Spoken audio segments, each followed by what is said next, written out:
Olha só, é fato que os preços das casas dispararam nos últimos anos. E se você, de repente, não for um comprador que vai pagar à vista o teu imóvel, então você vai passar, de repente, pelo processo de solicitar uma hipoteca, que é um tipo de empréstimo que você faz para comprar um imóvel.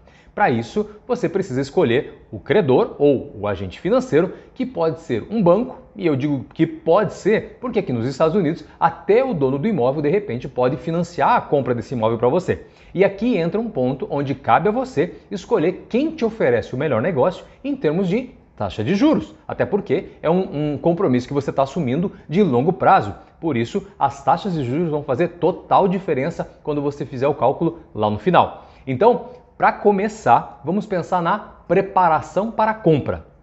Olha só, nesse momento você vai ouvir muito um termo chamado annual income, que é o dinheiro que você recebe ao longo de um ano, sejam salários, pensão alimentícia, aluguéis, comissões, investimentos ou qualquer outra fonte de renda, porque é partindo justamente daqui que a gente calcula então quanto você pode emprestar. E uma vez que você apresente então o teu income tax, que nada mais é que o teu imposto de renda, ele descreve então a tua situação financeira. Esses valores vão ser utilizados para a gente calcular o chamado Debt to Income Ratio, ou DTI ou DTI, que compara então os custos mensais da tua moradia com a tua renda total mensal antes dos impostos. Em geral, o mercado busca um resultado menor que 28%, mas atualmente não é difícil encontrar um credor que esteja de repente disposto a esticar isso para alguma coisa em torno de 31% até 36%.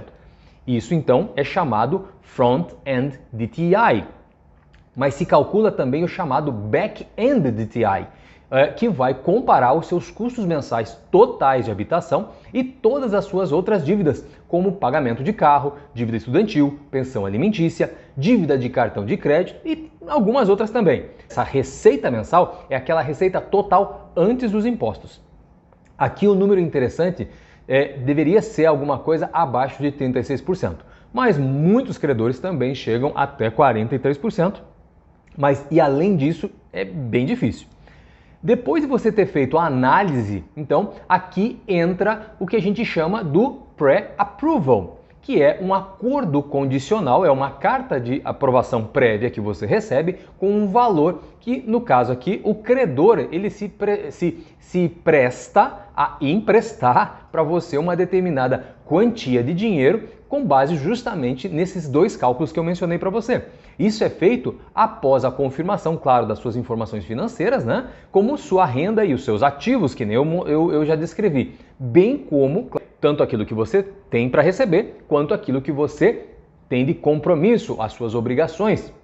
Então, por que ele é condicional? Ele está condicionado justamente porque ele vai levar em conta ainda a avaliação do imóvel que você escolher e daí no momento vai trazer para análise do credor justamente o quê? A tua condição financeira novamente e, claro, como está o imóvel, que imóvel é esse, porque é o imóvel que vai garantir essa operação, esse negócio. Então, ele vai, pelo óbvio, né, fazer a verificação de mudanças que possam, de repente, ter afetado as suas finanças, como mudança na pontuação de crédito, perda de ganho, mudança do dinheiro disponível para pagamento inicial, baixa avaliação, de repente, da propriedade.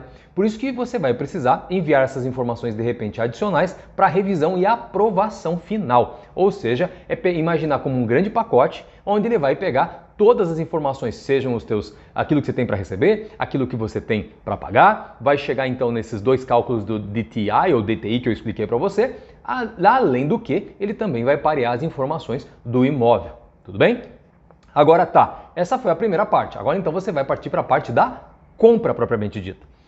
É importante você saber também que existe a estimativa do chamado upfront cost, que é a quantidade de dinheiro que você paga além do preço de compra de uma casa. Ou seja, são os custos iniciais que você paga assim que sua oferta, de repente, por um imóvel, ela venha a ser aceita.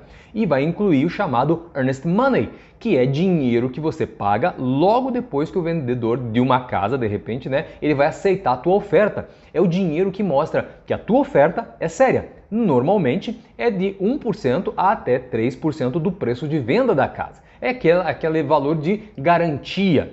E ó, esse dinheiro você paga através de cheque ou transferência eletrônica, que fica depositado em uma conta chamada escrow account, que é uma conta de garantia, onde um terceiro retém esses fundos até que ambas as partes cumpram então os requisitos contratuais. Em geral, esses depósitos estão associados a transações imobiliárias, mas podem ser aplicados a qualquer situação em que os fundos sejam transferidos de uma parte para outra. Ó, assim que a venda da casa for concluída, o dinheiro que você pagou a título de garantia do negócio, ele vai ser aplicado em seus custos de fechamento do negócio. Sendo que, se você, de repente, desistir da venda devido ao que chama-se de contingency, ou uma contingência, que são as condições de um contrato de venda que devem ser, de repente, satisfeitas antes que a venda da casa possa ser efetivada, então, nesse caso, por exemplo, você pode determinar que a casa deve ser aprovada, de repente, pela inspeção, para o negócio seguir, ou você ser aprovado para o empréstimo, também é possível. Se você não for aprovado, simplesmente você não vai perder o sinal do negócio. E qualquer outra condição que tanto o vendedor como o comprador, de repente, venham a aceitar. Isso é muito importante porque essas condições todas, elas definem que se você pode levantar seu dinheiro de volta ou não. Veja só, nesse caso, algumas das condições que de repente elas não sejam satisfeitas, você vai recuperar o teu dinheiro, que é o sinal do negócio ou earnest money, na íntegra. Já se você desistir da venda por motivos de repente não cobertos por essas contingências, você vai perder o sinal do negócio.